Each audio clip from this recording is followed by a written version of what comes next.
Ok, lumbe lumbe. Mwete mwete. Lumbe lumbe. Ouais koya. Awa toujours peut se communiquer. Jean Ngobila Bafulu. Ngobila Tosengi Salongo Salama samedi na dimanche. Depuis ça na Boutou. Ligne de conduite. Le soko sakani le 22. Lumbe lumbe. Mwete mwete. Oya pour soutenir ngai. Ngobila oza yumbite. Oza RDC. Ngobila okozo ba hyperki. Tomoni mama Mwika équipe nationale. Mama Mwika yo lobi ni pona zandu. Dana loba mingi te. Alobi kaka beboyi.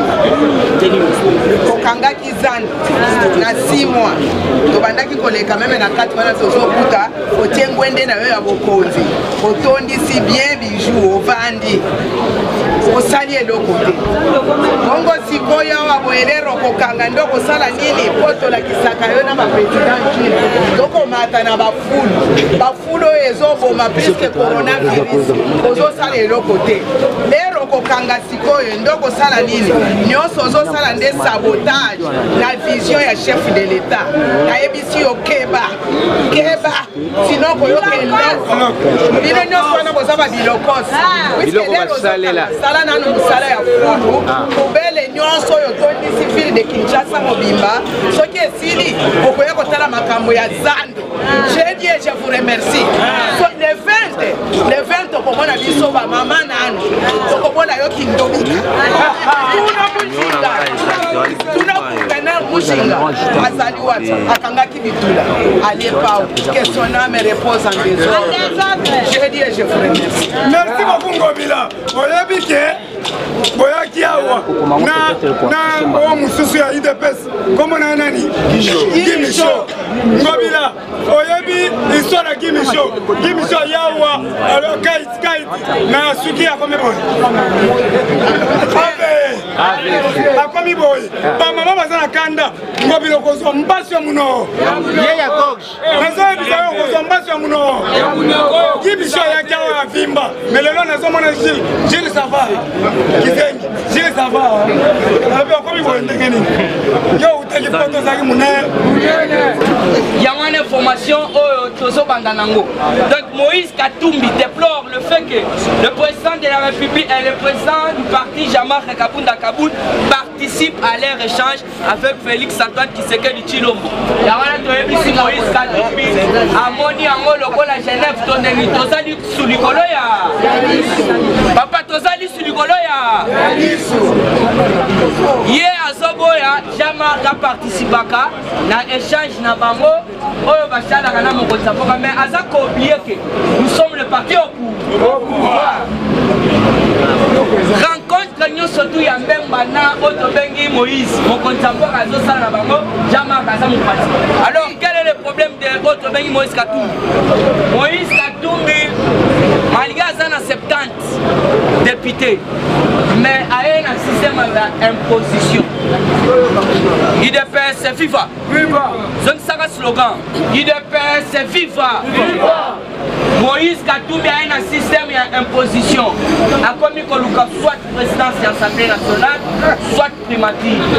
Alors aussi, Boyoki n'a que à partir de Brazzaville, le président de la République Fatih Beton, Tshilombo, Mohamed a lobby déjà qu'il y a une mission dans la donc c'est bien lui l'informateur et je ne vois rien où il faut changer. Il y a un formateur du gouvernement. Alors, Moïse Katumbi a moni le Tobengi en local à Genève. Ne Fatih très sévère. Maintenant, nous comptons le Maboko. Fatih a ABC Moïse Katumbi. Quelle bande? Babylon Gondé na Boyango et pas FC. Keba. Il a coach. En Kebisi à lobby Moïse Katumbi si ce n'est pas Genève. Babylon Koyo. Ndengana Kanambe. Liban le Koufwa. Tobengani Mario. Yosa Mario. Oye. Landa pe mibeko ozolinga le longa na ande. Si on ne Babylon Kombino pe. Bokomo elanga na inyo sacré. Yana to ebisa mu kwantombolo. Ba figure ya kalana inyo sacré. Parce qu'on salir au Tobengi nous sacré. Puisque ce qu'on l'a dit bien, landa Thierry soki Thierry Moussene pour wana soki Hollandi est très bien à lobby toye na union sacrée par la donc recommandation il y a Hippolyte Kanam Thierry Moussene pour lobby donc vous devez comprendre tous les pororo bazalaki na FCC basako na union sacrée et puis c'est pour salir l'image il y a union sacrée il y a on moni la mère Mende pasteur Guilé Autoloba donc azana nanu na quarantaine boto boté et belé batu balongwe na FCC basana corona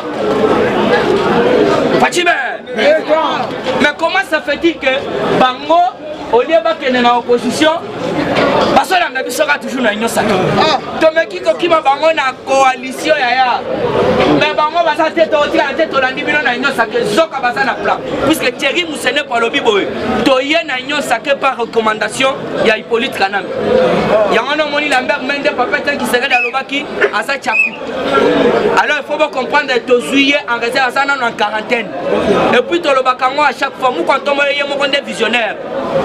Asi ayabi ke botika bango ba ya kiyungulu ezali et puis papa mampinga azali tosana kiyungulu na mampinga donc tozo yunga ya mama mwika donc tozo yungula soki tomoni ko yo sa valeur te tokocha yo mpanzi boto bote et puis totali il faut la roya na gouvernement mais papa mampinga ye wana atelemeli et puis pour votre information likamba muzito bakangi ete mais azana dossier grave il y a corruption alors il faut comprendre mutu à côté ici Mouzito en profondeur Azali Otobengi mais c'est Stéphane de Wick Stéphane de Wick à sa bench à Kimakina 2014 à Yenda on a République démocratique du Congo à l'époque Mouzito Azali premier ministre c'est quoi facilitation Azali a favorisé corruption Moutouana Yakinangwa à lobby plus de quelques milliards de dollars de Boumaki. Il y a aucune information qui nous a été donnée.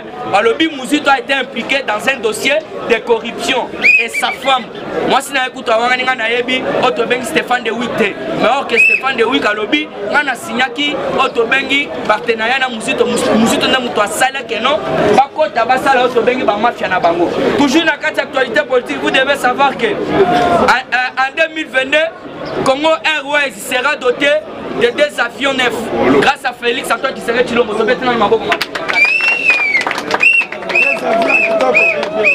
Yaya, on dit makamwa Bible, mais au moins na kangote. Bible est ça. Bon, la Bible on dit un jour peut au Kobala. Est-ce que moi on a ramassé la Bible? Un jour peut on dit non on retourne payer immeuble. Est-ce que yo mon a raoto bengi immeuble na katia Bible? On dit makayango boto boete. Alors ni ne ça qu'empêcher que on dit mana parole ya Fati quand Fati part donc à koko kisayango. Amen. Promesse nous surtout Fati loba et kokisama. Amen.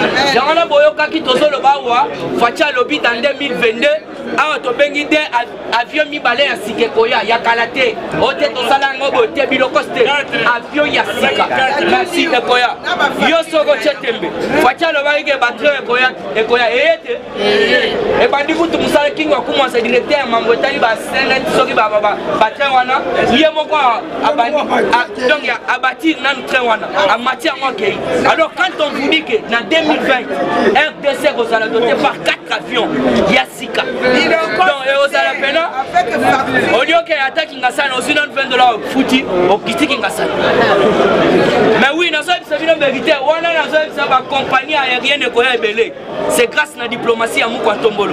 Alors il faut qu'on dise que non, on nous surtout Fatia Lobaka et Koko Kisama. Alors Baki bana bakotangi ofele, batangi ofele te. Voilà, sortie médiatique d'Hippolyte Kanambe annulée.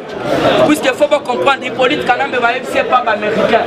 De Mozawana, vous n'êtes pas censé à ça la autobengi déclaration politique. Voilà. Puisque vous devez comprendre l'air même à Kendaki na Kolosi.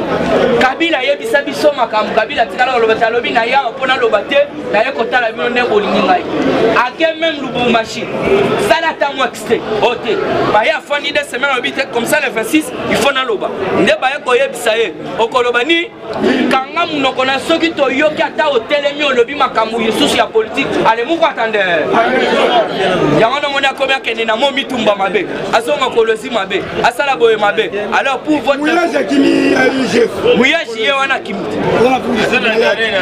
akimi je puisque na bisa bino que papa Gilles alenge talobi azosala siko ba descente na ba province avion na bango yaki avion boyokaki ote Félix asombe avion batwa te et ça avion ya musala ya IGF o bazoli IGF soki ke il faut kita boma mbala moko bazoli avion na bango bakiti soki balingi bakita kasai bazoli avion na bango bakiti mba moko. L'UNICEF exige l'ouverture des écoles et les instituts en République démocratique du Congo. Cela veut dire quoi? Batali balobi mais non baba réseau fonctionner église batu bazokende bazan de so fongwama bano yo bazana éducation donc ba fitir bano ba cadre boza ko bango ndenge ni éducation puisque année oyo bana batangi normal pena boyo bana batangi te oyo lisusu falaki les 5 bana babanda mais komona muyembi na batu ba se comploter ba bloquer processus d'éducation bana ya wana UNICEF a exigé alobi coûte que coûte ba fongola bana babanda kotanga malgré ba otobengi ba makambo tali ya corona.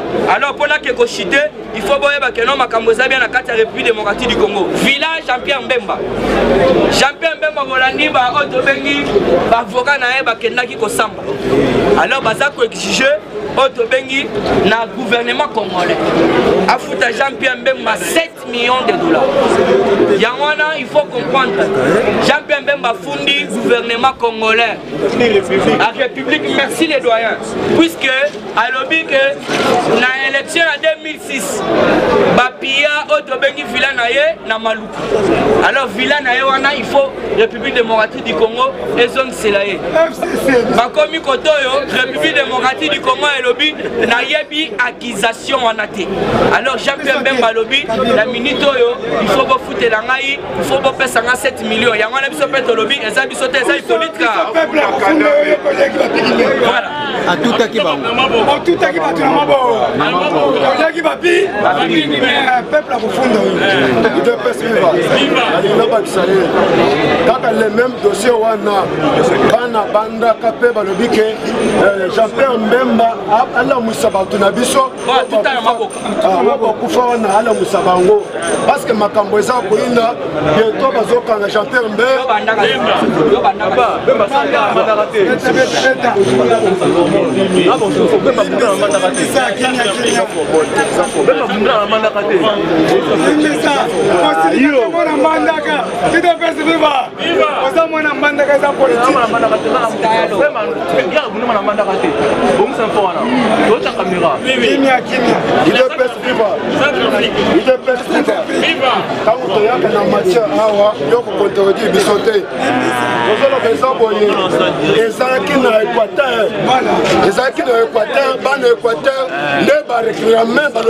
Jean-Pierre Mbemba ala musabando ko biso baku IDPS viva na ko bisabino ke ONG baye aona Kinshasa ONG international baye ko mener enquête balobi ke esengeli après avant élection après l'élection batunyo so bakufaki avant élection na après élection parce que boyebi ke bientôt basokanga matin for you basokanga ye nde omoni ONG international bayaki awa mpona komena enquête na bango seul combattant toujours na makambo etali actualité na biso nakoyebisa bino ke balongoli représentant ya MONUSCO oyo bazongisi Kanayen nde bazongisi aza mwana mwa nde balobi ke MONUSCO bazotikala na 4 provinces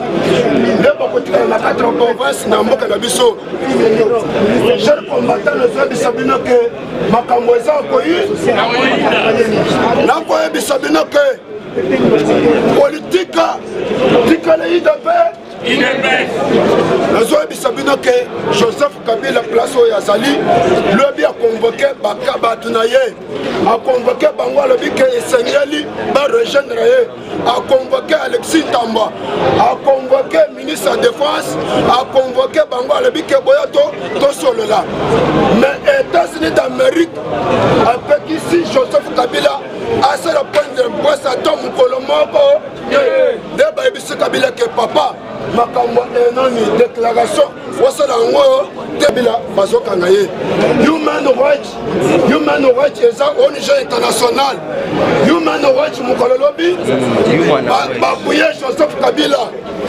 Bapouye Joseph Kabila, Bapouye, non, Vital Kamer. Ça fait mal. Balobi que Joseph, non, Vital Kamer, Aza innocent. Non, au moins, ni Tozo Kebisa Bango. Parce que souci na bango ça qui va libérer ta mère. Papa, ta mère a kobima, ta mère a za moibi mona, ta mère a kobima te. On a kobisa 80 ans na kati ya prison. Cher combattant na zobi sabina que moi si à Joseph Kabila à bientôt aux moi si à Joseph Kabila Zoukande a zo financer ba rebelle. Parce que ba uti ko cité ye na kati massacre les autres mana est parce que moi si à Joseph Kabila balobi que yende muta finansaka ba terroriste ya est cher combattant les autres bisabina que data mo konza ekolo a uti ko yamba Jean-Pierre Mbemba na Moïse Katou na mosolo na bango président Palisa yebisi bango que primature na assemblée nationale wana bolo baté yebisi bango que wana eza ministère nanga eza ministère nangai bosimba ngote na yango na yebisa bino que wana makambo ya nini bosana lelo eza point de presse ya informateur Hollande na 12 informateur razo sala point de presse mukalelo Yana yango nazo yebisa bino que makambo eza kito mais tozo kebisa gouverneur ya ville province de Kinshasa comment ya gouverneur yo zoluka kebakanga Jean papa tozo yebisa ce qu'on sa mobile mais quand on mona yo on voilà le sikiawa Africa cool, et abena cool, Africa cool, abena cool, le quoi cool matopi, cool. Vous voulez le Congo? Pour que le Congo devienne cool, pour suivre les cool analyses, alors revenez et abonnez-vous massivement. Bobozana Moana, massivement. Africa cool. Africa cool, c'est la destination de prédilection pour une communication optimale. Longo Dianabino Mama. Merci beaucoup. La chaîne Nabiso Africa Cool. En tout cas, la chaîne est bien. Et puis, vous êtes très rapide. Ils sont très rapide. Et la chaîne Moko, ça a bien confiance. En tout cas, nous avons souscrire donc, ils ont vraiment net Boka lelo, lamba lelo, lia lelo. Donc, ils ont kitoko, na sepeli na bino, na sengi na batu nyonso, bo souscrire. Et belé, beaucoup à la déçuté.